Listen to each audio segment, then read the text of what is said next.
Hey guys, I'm Alana and this is Button Bash. 2014 is all wrapped up and in my opinion it was a pretty average year for video games, mostly because so many great titles were actually delayed to 2015.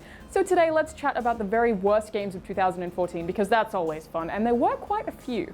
The first thing that comes to mind is Fighter Within, which is an Xbox One exclusive Kinect-based fighting game with absolutely atrocious motion detection. There's nothing quite like a Kinect game that can't even figure out where the hell you are, especially when the gameplay isn't even complicated.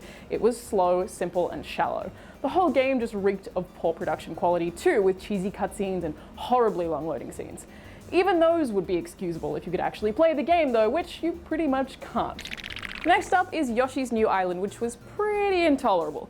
You have to protect baby Mario as part of this pretty standard platforming adventure, with the most stressful part probably being trying to avoid baby Mario's horrible whining if you lose him. It's shrill and annoying, and the rest of the soundtrack isn't too much better, with a combination of kazoos, squeaks, flutes, and whatever the hell else they decided to throw in. Actually, most of the sound effects are overly urgent and irritating, but at least Yoshi stays adorable for pretty much the entire time. There are a few more new additions that aren't quite so welcome either. The random vehicle sections rely on really imprecise motion controls, and the boss fights just recycle the same one character and only last a few minutes. The multiplayer is riddled with lag and, well, you're probably just better off playing the original, trust me. Sonic Boom Rise of the Lyric is another Sonic the Hedgehog game that's absolutely awful, featuring loads of bugs and glitches with crappy level design, repetitive, dull gameplay, and everything is just really ugly. It's hard to think of good things about Rise of the Lyric. Sometimes your inputs aren't even acknowledged, and combined with a crappy camera system, it makes the platforming within the game all but impossible.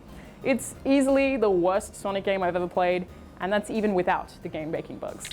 Next is a Rambo the video game, which is so bad it's almost funny, except that it doesn't even feature any cheesy one-liners. Come on! It's a totally on-rails, predictable shooter with no personality whatsoever, and it kind of just feels like a complete waste of time. Even shooting in this shooter is lifeless and dull, with your enemies responding to you the exact same way in every encounter. It's also pretty damn ugly in terms of visuals and buggy, with audio ripped from the original films instead of redone, so it comes across weirdly disjointed, especially when it's stuffed in alongside the new audio. It's so confusing. There's no question. That experience broke something inside them. But it was so far below the surface, no one saw.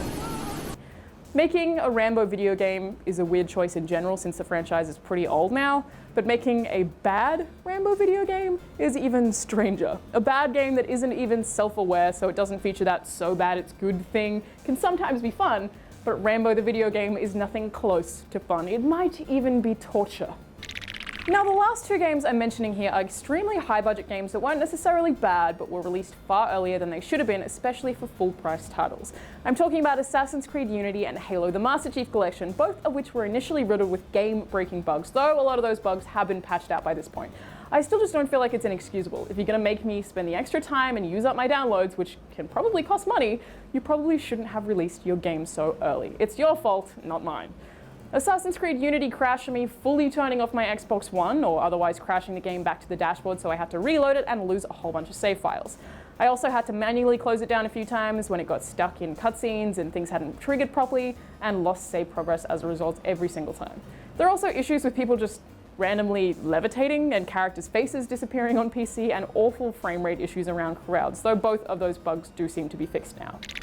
Halo the Master Chief Collection froze me a handful of times, somehow forgot that I had indeed completed certain missions, forcing me to redo them or start them from the very beginning, and those are just some of the minor issues.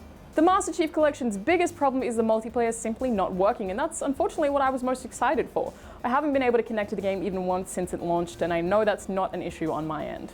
So I guess that wraps up some of the worst games I played in 2014. What were yours? I'm Alana, and thanks for watching Button Bash.